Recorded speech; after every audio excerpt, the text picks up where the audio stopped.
Ahanmuktada Diamond Radio Channel gi crime update marfuga manga suba tang kakta biri bising James Segujamna taram chol loina koknona khurumjari ngasi su podona laksari crime update marfuga manga suba tang kak hojik wariba vote ki trail haitare tonga ba makhan kya gi vote ki wafong kya lai adu amore laina si khasik tang phakibaga adu election commission of India na hek vote si tonga ba state manga gi yauna mikhal March to gani haibagi sorak pa exactly that makfong doctor kaso hojik sem sab loi nare masi matang da taseng har ga election the sigi me ya da la kan da khoina corruption election dagi tonga mai magi oijaba thiba makhan haijaba tare yam tatna haijaba profit masaka ki profit sendong yenga election tawba election yawba worker oiba haitare candidate ki matungin ba profit masagi tongjaba khag yenga deposit worker masana sales si pisalaga hana imung manungi thabak yauna na ba paisa pisalaga already masigi no pasina vote karaga de agi sa thabuk to biyai haibagi deposit worker sing mayam punama madu wathang the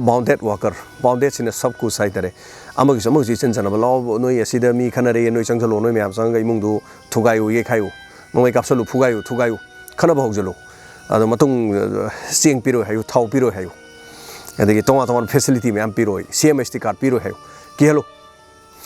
tonga mo phone gyani mase kendra ko di mong thok puna traga jo mafam khara de mazum election gi trial si makhan kya lai hai tare mase khoina Diamond Radio da miyam gi pongning gi warol si manipur gi kachin koya sing dagi kol torok liba amadi saru gyari sing na magi wakat lak matam da praja miyam gi am seng ba thamoi dagi tholku makon ma khak ai khoi da tab phangi hari basina mase toksinaba hajinaba natraga kanagumba election natraga dol gi kangu amadi yona na bagi torok pa matan natim makhan ni asigumba kya si laiba trail mayam sing se duga hojik yengmina batari amore election gi thokpa dubu election sine khoi afam mirep amadi khanga doribani aduga madugi khankhiba mihut aduna khoi gi lamdam masigi hai tare set home phugi asidagi mong ning thau khanga doribani ning thau who will be the next CM of Manipur madu adumak lepaga dorni kana lepa dorni khoi gi khubi sina lepa doribani so afam mirep khanbiu afam laibak sigi afam tawgada khanbiu Chenja thomja corruption to honba haibasi aikhoina makhoida tambibani haibi yai miyam punamangna lairba praja singna budi kari tawjarugani adubu kana bama fangadori haira kan khoina kana budu longnu honabuk matamda khoina deposit worker ocean ba profit worker ocean ba aduga bounded worker ocean ba se to okanda as a khoi icham chamba voter amano isa gi voting right do apamba mi de piraga lamdam adugi magi kendra adugi loinana khoi gi sanalai ba asiga fabanga ka torko rasunu haibo wafnjanga se yo hawdo oijraga ngasi gi case si yamna ngakpa khoi gi thawdo ma khangni mi hatpa thawdo ma haibadi mi hatpa gi thawdo ma thoki thawdo asida senaba nupi amadi fare adum hak senari basi tasemangna mahak na hatpa dinati adu yamna ngakpa case amani case tonga ma case ngai na hantak tamjari bising si manung masi gi case ju khaidi ngakpa case manung damani mi hatpa thawdo si senaba nupi du di fare adubu asengba mi hatpa haibadi mi haliba mi makun mano nomaina kap mi du phaba ngamdre aduna thawdoksi mamangi 2020 gi October da thoki bani hojik October ni cho sahi ma phare si fawi manung da case hojik yamna sarangna na leiriba adugumba case ma khangmina se karino haibadu wafam se WhatsApp mayamna khangbire hojik ayamba aikoi gi naha sing WhatsApp no mugi WhatsApp ki mamaida kulla kunthra raktana te mi mana no mada 500 times 600 times and 1000 khare hena adum WhatsApp ki mamai ja ko yengi loina marumo pana kari hare posting kari lai anoba news event kari lai aduga karai de kari thokre ha bese WhatsApp ki mateng dagi yamna khang yamna kanai amarom da aduga masigi thabak sidagi mangningai masakti sunghaw yaw dabra haibadi kharasu adum yaw jani masigi wari ama khangni WhatsApp ki matang sida mo haijarake khoi gi Sushant Singh Rajput ki matang da ina lijakhiba series 9 sathagi baduda NCB na Narcotic Controls Bureau na khoi gi tonga drugs ki peddler amadi drugs season ba mioi kya amru pothoki basi WhatsApp nani WhatsApp tagi khoina natai sadaba picture photos se videos aduga kari wahi wata aduga akhuna text tau kibasing akhuna phone dagi akhuna delete tau matamda masi akhuna lamona la roi akhoida masi akhuna muthat khradi loire na khanbasi yade kokhat pe yai puno maksi loina kokhat pe yai case ama chingnaba leiradi police ना हारी बसे निंगथी जना कोखट पे याय असुमना निंगथी जना police ना कोखलक तारगदी केदो बता एखोइना कक्थट किबा एखोइना तौकिबा अरोन बसिंग लोइना खंगबा याय मसिमंगनी सुशांत सिंह राजपूत रिया चक्रवर्ती का थाना किबा अदगी तोंगा तोंगा बसेना किबा सिंह हाइतारे हेरोइन फाव फाव क्या अदगी फिल्म की मी क्या मरुम लोइ चेनगरीने व्हाट्सएप ता कोई मोइन थाना की मेसेज तो रिकवर तौरप है सो रेस्टोर तौरकान चंबदी अयाम थी 3 months कुम चंगे मोइन है 3 months की मनुंग लोइन रिकवर तब यागदी अदोम अदोम व्हाट्सएप करी करी कारण तुरंत तौकी मैम हाइनखीब अरोब चथखीब मैम नत्र नुपा ओरो नुपी ओरो कनागुम करी करी अदगी मेसेज थानरब खंगनरब वा ngangnakhidrब नत्र वा ngangnaringi मनुंग करी करी हाइनखीब करी करी थानखीब करी करी अरोब चथब है ताबीरी मैम पुनम लोइन खंबीरमनी इसा इसाना तौबसु यारंगनी तौदबसु यारंगनी बट लोइनमक मदो रेस्टोर तौब याय हाइब वाफमसिनी मसिगी ngasiगी वारी से रेस्टोर तौबा व्हाट्सएप के रेस्टोर तौबसदगी लाखिबा दुंबा केस अमखकने ngasiगी केस सो खमिनसी ngasiगी केस असि कमदोबुनो हाइबा बिहार द थोकपदुमा थौदोक अमनी बिहार की पटना दगी खोगी किलोमीटर 10 चलगा लेबा हाजीपुर हाइबा मफम लई हारिबा मफम असिदा हाजीपुर से मैम खंबीरंगवे राम विलास पासवान लेखिद्रे को यामना पॉलिटिशियन अदुगा खोगी लोकसभा की यामना कुइना काबिरमदुनी महाकी पोखम अदुगा महाकी भोट लेफम मागी जगह हाइतारे राम विलास पासवान से अदुम नहासिंग अदुम मिंग ताबिरमनी अदुगा इथक थोंब सिंग लाइक लाइक सोहिब सिंग अदुगा माबु खंगदब कनासु यारमोय राम विलास पासवान मदुनी हाजीपुर हारि मफम सिदा अक्टोबर की तांग मंगा 2020 दा अखोगी नुपा अमा खक्सटखीब मफम अदुदा महाक्सी महाक्ना सत्पजे महाकी इमुंग मनुंग हाइरमदे महाकी नुपीदसु हाइरमदे महाकी नकनबा महाकी नुपी रिंकी कौई माई नुपी से रिंकी दसु हाइरमदे अदुमा हाजीपुर द चली से कदोबनो मार्क्स अखोगी मिठाई की डब्बा में यारमी मिठाई की डब्बा से करीनो हाइगन अखोगी नुंगाइब फोंगतोकपा अदगी करी हाइतरे मीगी अनाब हंग चटपा करीगुम नुंगाइब पाउजेल अमा लेरगदी मदु अखोगी मिठाई गुम पुरगा चटपसे मयामना खंबिरेको मयांगिदी मिठाई नुंगाइब खुदिम हराव खुदिमकी मिठाई नि मयांगिदी सो सिगुम्बा मिठाई की डब्बा अमा पुरगा महाक मफम अदुदा चटखी मफम अदुदा मियो एमना महाक खामे लंबिदा नाइखो न खामे खंगौदे मा खामे करी करी हाइगेन नुपादुनो खुदक्ता नोंमई मसतोरे नोंमई सतोरगा नोंमईना मंगोन मरु मंगा कापे मरु मंगा कापकाना मा सल्ला थारे मतमनो मा पुरा सिद्री नुपादु चटखरे मसी मतुंगदा अउब मीसिंग चेंजनरक्तना करिनो तौरिसे मयाम चेंजनरक मतमदु मा खरगा हिंगलेर में हॉस्पिटल द पुरे पुलिस पाउ पिरे पुलिस मफमदु लाखी अदुगा पुलिसना हॉस्पिटल यो मतमदु नुपादु ऑलरेडी सीरेना लाउथवे मसिना माई मसादा करी करी आईडी अदुगा माई आइडेंटिफिकेशन हाइतारे मी मने हेक्सी मतमदा पुलिस नि हाना चथबसी नुपासी कनानो नुपीसी कनानो कदाइनो करिनो हाइबदुन अदुगी इन्वेस्टिगेशन तौननबा मागी चे चांग मसादा यावबसिंगदो पुनमोतु येंबा हौरे मसी मखा तारकदा पुलिसना हारिबा मियोय अदुदगी महाकी आईडी दगी खंगबो ngame माकी ममिंग खंगे अदुगा महाकी नुपी रिंकी फोन नंबर यारोमना हाइतारे मसादा यारोमे चे चांगदुगी मतुगिनि मुंग मनुंगी फोन नंबर सु यारोमे अदुदा माना फोन तौरे फोन तौरकांदा पुलिसना फोन तौरकांदा मासी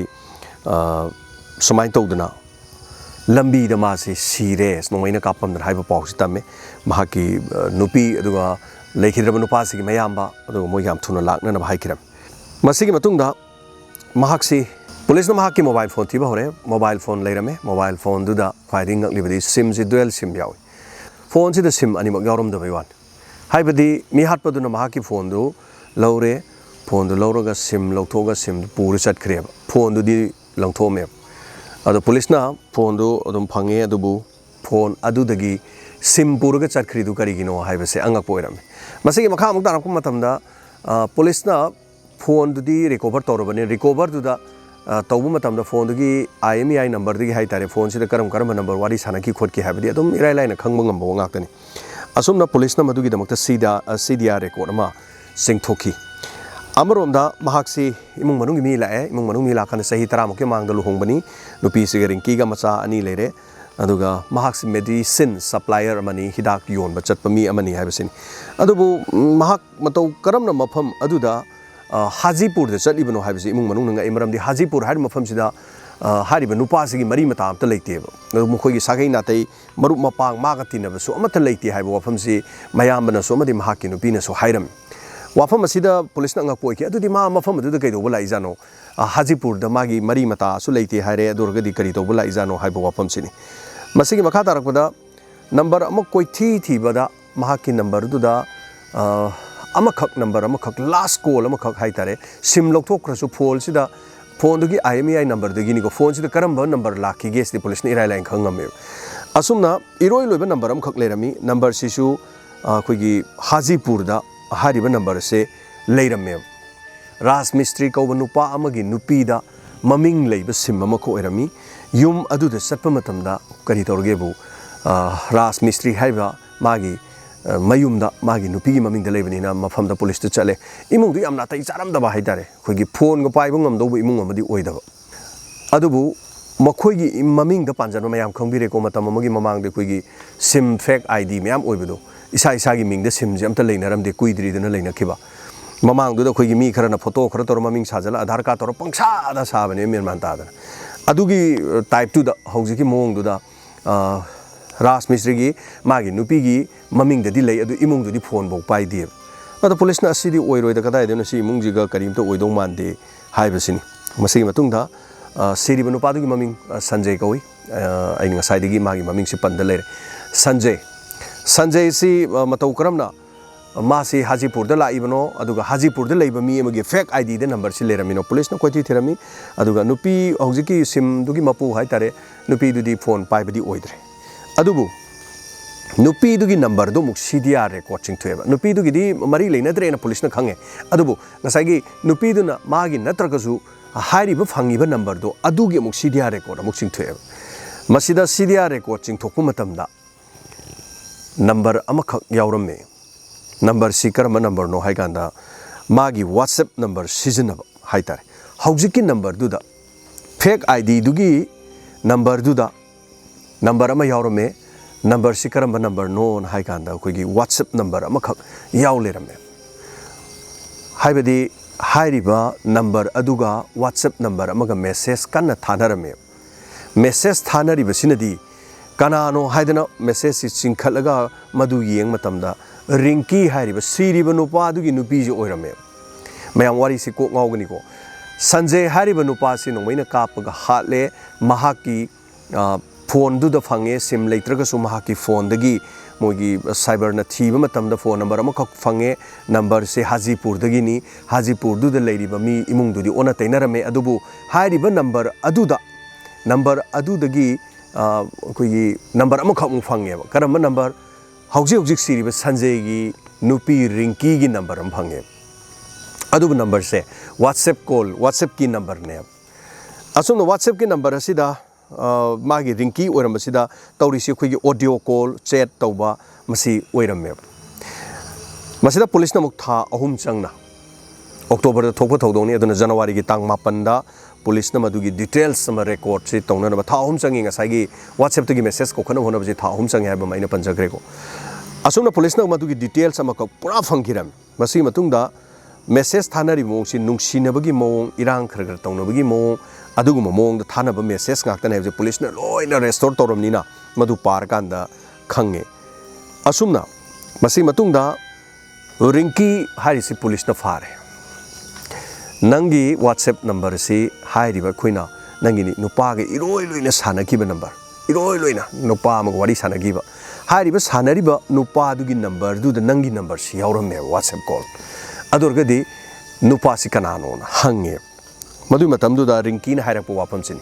रिंकीना ऑलवेज महाकी नुपागा महाक यामना खनै मतम पुनमक्ता माई नुपागा तत्तना दुम खनरगा लै तसेना मा इमुंगदो नुंगाई फम खंगदे मपुरोइबगी नुंगसीबा हाइबदो फंगदे मचा अनिबुदी लेरब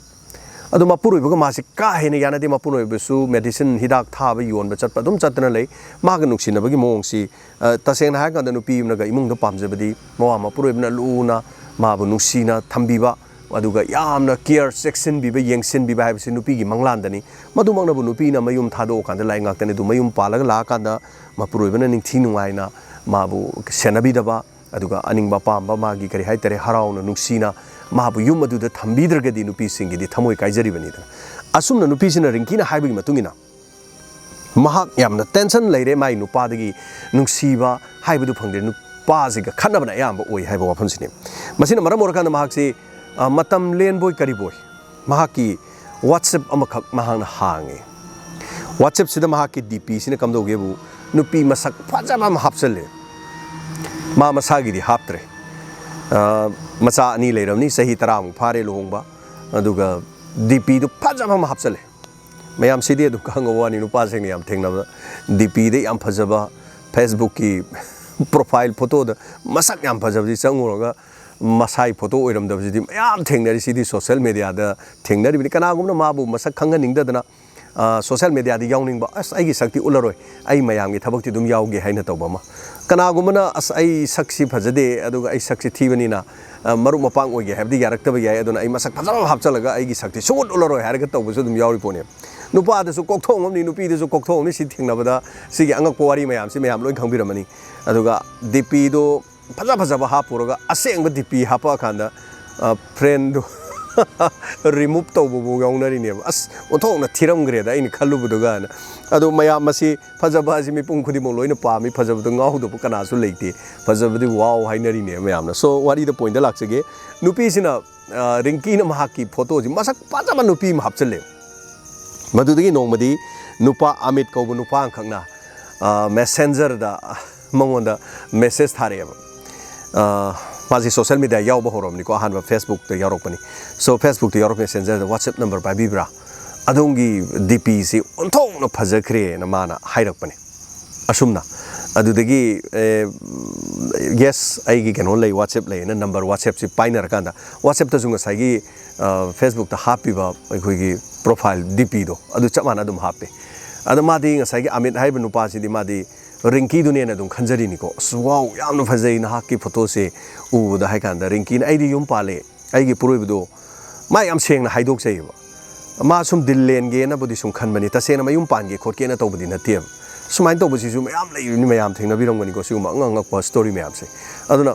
ngसाइगी नुपीजिना माना मागी वारी माई फैमिली द थोइबो वारी पुनमकसे लोइना हाइदोकलमे असुमना नुपीसिना माहाकी प्रोफाइल से WhatsApp सिदसु मसक फजाबा नुपी मगी फोटो जे हापसले मखोय अनि खंगनरे WhatsApp तो मेसेज थाबा होरे अदुइ मतुंगदा ऑडियो कॉल थाबा होरे voice record tor थाबा होरे नुपासिना हाय नहाक नसक याम फजै कदाइ दिगिनो दा इसक फजदे आइदी पुरोबने यामना थिन थिन तवे महाक आइबु लुना चाना थंबिदे आइबु मागा आइगसि मतम पुनमक खना चैना दना अदुमक लेइन हाइरमे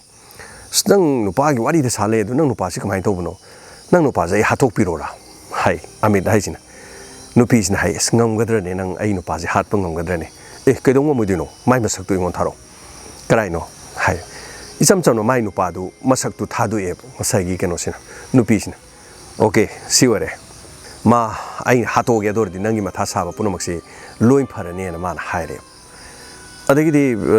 फागी ओइना सुं ngसाइगी रिंकीना खल्लेबा माना कैसु याम सीरियसली लौरुदे हाइतारे करिगिनो असुक फजबा मसक मतो फजबि नुपी म लेरगा माना थीना तौरबि मरमसे कैगिनो लुना चाना थंबिगदमनि कैदोबैनो नुपीबु थीना तौदोइसेना मा सुमाइना दम तौइ वारी गोताई साना मतमदा खरा हेना नुपासिन इंटरेस्ट लौरे अद मखोइनी मतम खरा सुमाइना था अमा खरा हेना वारी सानारे मरक्सते नुपाना हाय वीडियो कॉल तौरके नंगी सक्तु उजगे नुपीसिना हाय कैदोदोइनो सक उरगा चमानै नंगैगा लैमिनादौसु नते थुंगनादौसु नते आइदि युंगै पालबनी अदुगा सिदगी हेना तोपा रान थबक तौबा याबा नते वारी खरगा सानाइसि मंगाइ आइगिदि टाइम पास तौबनीदा सि खक्तनि नुपीसिना हायबसे मतमदुदा नुपादुना अदुरजु सक अमतो उजगे नंगी सक्सी उनिंगी हाय नुपीसिगी खोंजेल रिंकीगी खोंजेल से याम फजै खोंजेल जे सो स्वीट मा यामना नुपादुना खोंजेल गा फजबने मसक कसु उनिंगबा अदुगा DP दना फजबा नुपी मगी फोटो जो हापचले सुमाइ तौदना वारी साना लेबसिदा नुपाददी नुपा हाइबै थमोइसदी फजबदा गाउदबा फजबदा पामदबा इसिदि लेतबनिना मिपुम खोदिमंनि नुपी सुंगाइ अहल सुंगाइ नहा सुंगाइ फिरोल चारोन चाबा थकपदि एवरीथिंग फजबदा गाउदबा कनाबा लेबके असुमना पामजबनिना महांगना सीरियसली अदुम हाइरे नंगी नुपासै हातोक फिरगेदा सो वारी सुम साना कांदा असंगसी मा मेडिसिन गी पोचै थाबा सखी करी ड्रेस सेट की कमदौगी असिगी ड्रेस सेट की समाइ तौइ सी गाड़ी सी सटकिमनि गान मा इसम जमना दुम हाइदुएबा नुपीसिना अदा नुपासिना खलिना मागी नुपासे हाथोक पिरदी माजे नुपीजे शांति ओइन लेरनेना नुपासदी यामना मादी सीरियसली ओइना सुम लैसलाबदुने मसी मखा तारकपदा नोमा इखंग खंगहोदना माना असमा हरे नंगी नुपा युमदगी थोखरब्रा है औ थोखरे युमदगी थोखरे मा कनो तौखरे न हाय अदैदा मा सिगी ड्रेस सी सेट किब्रा नुपादना फोटो का बथारे नुपीदन ए नंग कमाई खंगिनो सिगी ड्रेस मक्ति सटकिबनी माने से आई नुपादने आई हाथोक पिरगे तौबनी नंग कैसु खलुनो कैन वारुन आई हाथोक पिरगे इस नंग नंगदरने हाथ पंग नंगदरने सिगी टाइमिंग सुमाइने सुम नुपी जे सीरियसली मादी सुम हाइब नते अदुम स्वाइगी चांग सुम हाइब जानी ख्वाइदगी लोरी वाफमदी नुपा से मा वारी सानै से नुपी सिना मादी टाइम पास खतनी नंग कदाइदगी नो नंगी असेंग फोटो थारउ अदगी नंग कना कना न चिन्नाव लई नंगी एड्रेस से करी नो गायना नुपी सिना नुपा से सो हंगौदेव नुपा से डीपी से लेरिना महादेव की अखोगी पिक्चर मा फोटो मा डीपी ओएब नुपा से नुपी सिनासु आई नंगी नसक खंजगे आई नंगी सक्तम दु यंगजगे नंग वीडियो कॉल अमत तौरो गायना नुपी सिना का हेनबा एक्टिंग से नत्रगा असेंग माई वाफम से हाइरमदेव मा खंजु खंनिंग नुदे तसेंगदी मादी नसाई टाइम पास ने हाइबदो मदुन मरम ओरगा नुपासिना हाई हाथोक पिरगे तौबनी खोटपने हाइरे सो मदुगी नुमितुसु हाले हाइबदु हाइरखिद्रे हाइतरे सो मथंगी लाए थौदोक थोकदब नुमित अक्टोबर की तांग मंगा सिदा लाए वारी पुनमक्सि नुपीसिना पुलिसदा तंब वफमनिको अदुगा तांग मंगा दसमारे नंगी नुपादु ngasidi सोइदन हाथोक पिरगे मासिगी ड्रेस सेट किब नत्राना अमुक फोटो थारे यस माने सी चटकिबने and hai nupi du yamna seriously ma log de aduga ai nangna kamaina no photo hek thari jai kan ai mana yumdagi tholok pudu da ai tung inari sini nupi du gi details puno makti nupa du da hai du ebo nupa du gi details puno makti nupi du da hai de khwai ngak pase aduga nangi nupa se ngasi dai soidin halani hai kan tawnu kholu na nupi jin hai de snang ngam gadra ne nang kari kam de ma sum phagi oin sum khan bado mamai thang de nupa jin phone torok da hai re rinki nang warono ngasidagi nangi na puro ibna nangona amu khani yela roi maramdi aina mabu no mai maru manga kapak hale hajipur da ma mithai packet ma pawraga lai adubu mafam sida aina ma hale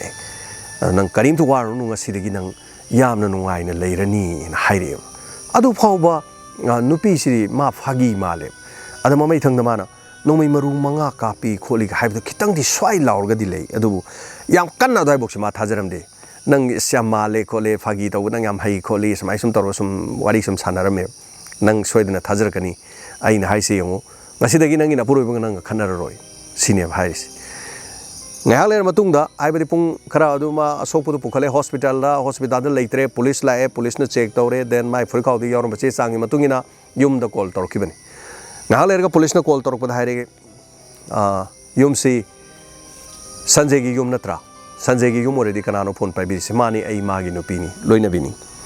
okay adu already nungai tabu paw ma lere madudi hajipur da dongi ipuroiba masa khangda bami oi mana masa da nomai maru manga kapak halame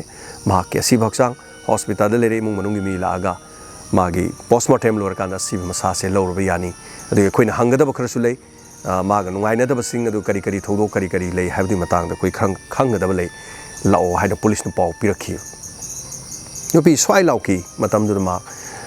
sonda magi aron ba mana dillen ni nupa dan hairakhi ba wafam aduga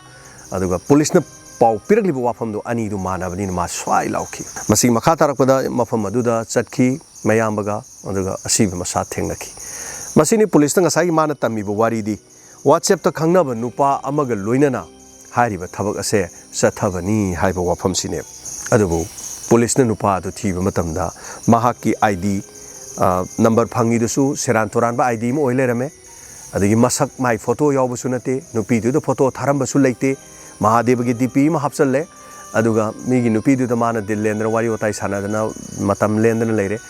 मी हाल अब मतुंगददी माना phone तौरई दुदी WhatsApp call नि WhatsApp call सिदि पुथोकप याबगी वानी WhatsApp call दु मागे location पुथोसु location दुदी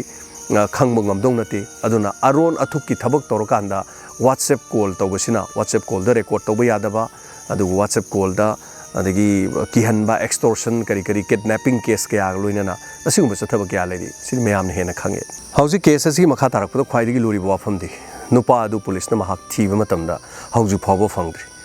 2020 के October दा थोकिबा तांग मा दा थोकिबदन हौजी अक्टोबर गी ngasi तांग कुन सिफौगी मनुंग सिदा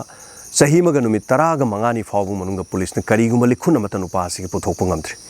पुलिस ना अंगकपा अकन मोंग द थीरी अदुगा अनसॉल्व केस हाइतारे ngasi gi case अदुबु नुपी अदुदि फाजले मरमदि महाकी मपुरुइबा हाटपदा महांग हाटपा याउद्रगसु नुपी अदुसु हाटपा मी अदुगा पाउ फाउनरमबनिना महांगना हाइरिबदु तसेंगना पुलिसता आइदी हाइजिनबनी हाइबो वाफम ओरगसु मदुगी विटनेस अमा लेते अदुरगदि मी हाले हारिबा नुपादु नुपीदुनदि लिखुन अमदि पुथोरगले हामददि पुलिसना बु खंगम नते नुपीदुना हारिबा वाफमदु अरानबा वाफमदु ओइरंगदबा मानते अदुबु नुपी असि केस असिना मरम ओइरकांदा महाक्सु जेलददि लेरि अदुबु मी हाटपगी चप चाबा मतिक चाबा मराल अदुदि मागी मथक्ता थंगकदबा मानदे येंगबा तारी अनौबा केस असिगे अपडेट हेक लाक मतमदा मियामदा इsoidana tamjarake hariba केस असिगे अपडेट्स इंगाइदुना दुमग लेजरिबनी तसेंगनादि मसिगी केस अनसॉल्व केस ने हाइदना इना लीदना थमजबा केस अमनि अदु ngasi hariba केस WhatsApp की मतंग द सुम लाकपदा WhatsApp की सिजनरिबा मयाम पुनमंगना अदोम न WhatsApp त सिजनरिबा थारिबा हाइरिबा मयाम दोंगी फोन दगी कक्थले हारगसु मदो रेस्टोर तौबा याय हाइबा वाफम सिनी अदु मसी तोंगा तोंगान बा इसिनाउ सिंग खुद याम हाइबा सिंगसु याम लै कक्खिबा मेसेज पुथोकपा दगी पुथोकपा ngamba khotpa angangakpasu yam lei मदुगु वाफम दनो लोय तोंगाला कांदा केस अमगी मरी लेना दोंगी केस WhatsApp ता हाइना किबा ngang किबा पुमनमक सिंग से लोइना कौखलगा दोंगी फोन दुदगी मरी पुथोकपा याय मदु पुथोकनो होनबदा पुलिस न सुमना तंगी था अहुम खक चंगी अदोम ने हेक सीजन रख WhatsApp सीजन अबदगी फोन कयारा खन सिल्लबसु WhatsApp की सीजन के नंबर अदुदा कनागा करी हाइना की करी पिक्चर थाना की करी वीडियो थाना की करी फत्तब वा हाइना की अदुगा पुमनमक सिंग दो लोइना पुथोकपा याय यामना सेक्शन ना अदुगा लेबियु असिगुम थौदोक सिंग असि ताबिरकांदा दोंगी पुंगनिंग द वखलदा करी फाउबिबगी नुपी अमना महाकी मपुरबना ताथी तावइना महाकु मिनुंगसी उटपीद्रब मतम मदुदा नुपी अमना थांगलिबो खोंथांदु अचुमनी हाइना लोबिब्रा मौ अमो ओइरगा माना थांगलिबो खोंथांग अदुनि चमचम महाकी वखलोंद मी अदुदा शेयर तौरुबदुदा करी असोइबा लाखिबगी हाइबदु खंथनिंगाय ओइरि येमिनबा तारी वारी असि असेंग थोप बिहारगी अदुगुम थौदोक अमखकनी थोकलोय हानिंगा लेते अखोई मफम असिदसु सो सेक्शन लेबियु अदोंगी सेक्शन लेबा अदोंगी माइ पाकपा अदोंगी नुंगाइबदुनी अखोइगिदी सो मथंगदा मु केस मपुदन लाक्सगी ताबिरिबा सिंग अमदि मीडियम ताबिरिबा सिंग पुमनमकु जेम सगुजमना नसिगिदमक्तदि क्राइम अपडेट मरफुग मंगा सुबा तांकक मथांग सलुशन जबा याबद लुगजरी पुनमपु इकोक नोना खुलुमजरी।